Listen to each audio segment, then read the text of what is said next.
Hello students, in this module we will discuss about the circles. So let us start our discussion by understanding what is a circle. For this, let us see the procedure of constructing a circle. To draw a circle, first of all, we fixed a point, let us name it as P. Then we take some constant distance in the compass and we collect all the points at equal distance from this point P. Now, in a circle, the distance of any point on the circle is same from the fixed point P. So, if we take a point Q on the circle, then whatever the distance between points P and Q is there, it is maintained same across the circle. Here, this fixed point P is called as center of the circle, whereas the constant distance PQ is called as radius of the circle. Now, let us define a circle. Circle is a closed figure which is the collection of all the points which are at a constant distance from a fixed point. So, in this definition, the fixed point is called as center of the circle, whereas the constant distance is called as radius of the circle. Now, after this, let us discuss few more things related with the circle. Once again, let us construct a circle.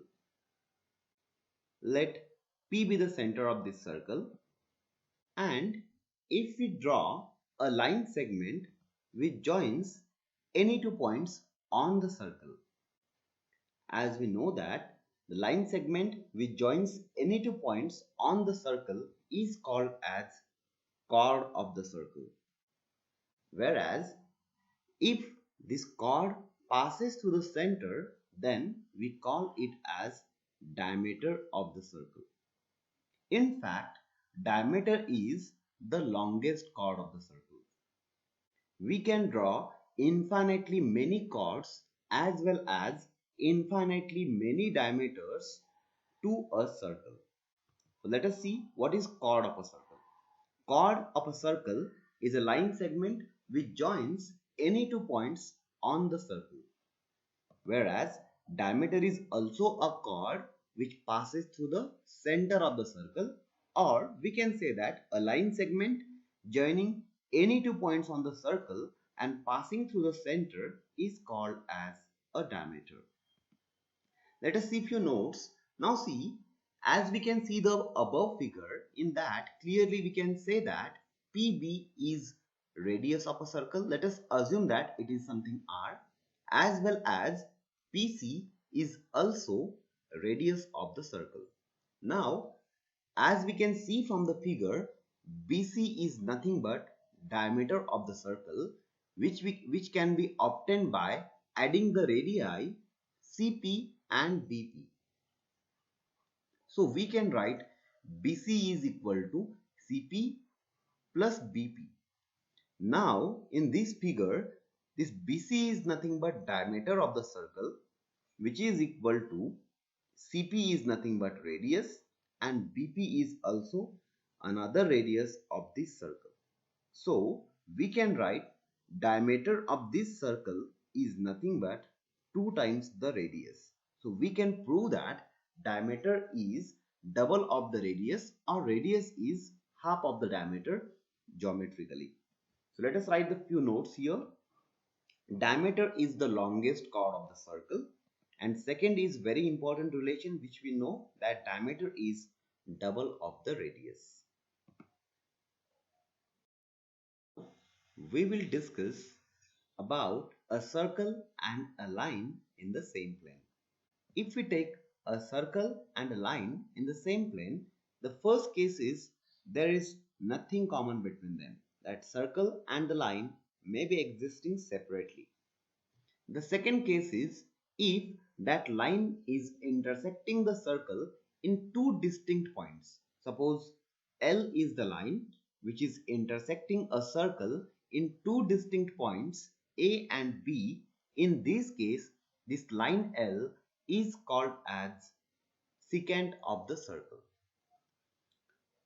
Remember that there is difference between secant and chord of the circle. Chord of the circle is a line segment which joins 2 points on the circle, whereas secant is a line which intersects the circle in two distinct points. Every secant contains a chord. So let us say that this is case number 2, and we define secant as a line which intersects a circle exactly in 2 points. Now let us go to the another case. Let us draw a circle and a line which just touches a circle in only one point. In this case, let us name this line as M, and let P be the common point between the circle and the line M. As this is our third case, in this case we can see that there is only one common point between the line and the circle. In this case, this line M is called as tangent to the circle, whereas the common point between circle and tangent is called as the point of contact. So let us write about this. Tangent: if a line intersects or touches a circle in exactly one point, it is called as tangent to the circle. Let us write few notes. The common point between the circle and tangent is called as point of contact. So in this case, this point P is called as point of contact. Next, let us write about a note about the secant. Every secant contains a chord. We have already seen that in the second case, line L is called as a secant, whereas line segment AB is called as a chord. So every secant contains a chord. Now we are going to study a very interesting theorem about the tangent.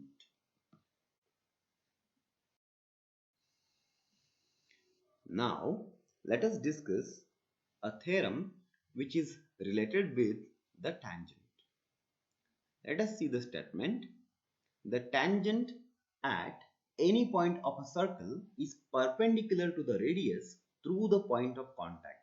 We already have seen what is the tangent at a point on the circle. Tangent is a line which touches the circle exactly in one point, and we also know that the common point between the tangent and the circle is called as the point of contact.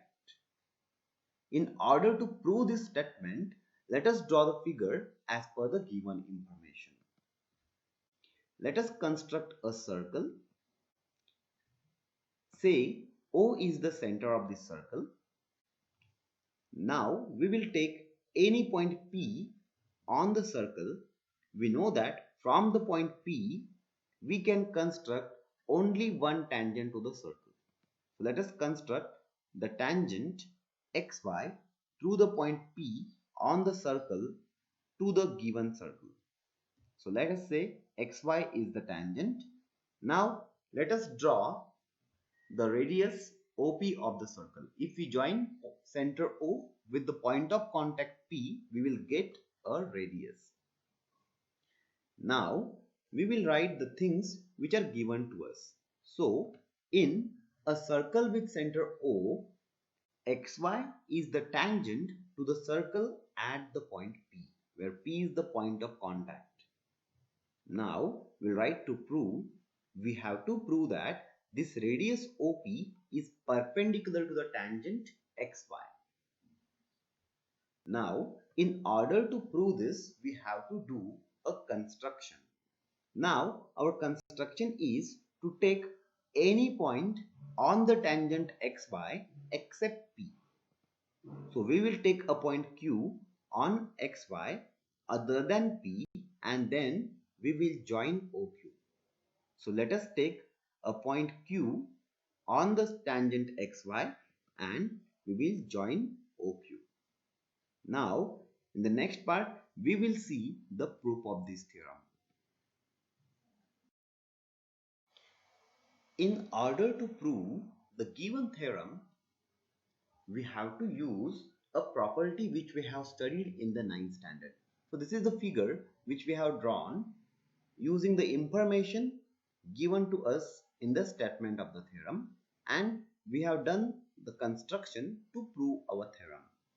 Now let us see the property which is very important in order to prove this theorem. We know that if we take a point, let us say that P is the point and a line, let us say L is the line, then the shortest distance between the point P and line L is the perpendicular distance. Suppose Q is this point. So among all the distances between point P and the line L, the perpendicular distance PQ is the shortest distance. So again, we know how to prove this. If we take any other point, let us say R is any other point on the line L. So in that case, we can clearly see that PQR is now a right triangle.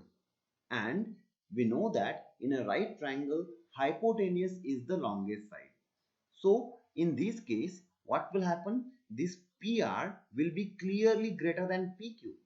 So PQ is a shorter distance in this comparison. In the same way, if we take any other point on line L except point Q, everywhere will be getting a right triangle like this, and in every other case, PQ will always remain as the shortest distance. So how are we going to use this property in order to prove our theorem? So to prove this theorem, what we will do, we will prove that the shortest, this distance between the center of the circle, that is O, and the point of contact, that is P, this distance we will prove that is the shortest among all the distances between center O and tangent XY. So if we prove that this distance OP is shortest among all the distances from the center O and tangent XY, it has to be the perpendicular distance. Now let us start with the proof of this theorem. So as per our construction, we have taken this point Q which lies outside the circle. We can clearly see that in figure the point Q lies outside the circle. As we know, if a point lies outside the circle, then its distance from the center is greater than the radius. So this distance OQ is longer than the radius OP of the circle. So we can say OQ is greater than OP because OP is the radius of the circle, right? Similarly, if we take any other point on the tangent XY, in that case, the distance between that point and the center will be always greater than this OP because that every other point will lie outside the circle. For example, let us take a point R here. So if we take this point R, and again if we consider the distance of the center of the circle from this point R, in this case again that distance OR will be greater than radius, that is OP, right? Because point R clearly lies outside the circle. As this point lies outside the circle, its distance from the center is clearly greater than the radius. So for every other point on the tangent XY except point P, OP will always remain as the shortest distance. Now we know that the shortest distance between a point and a line is the perpendicular distance. So using this property, we can say that the radius OP is perpendicular to tangent XY. This is the proof of this theorem.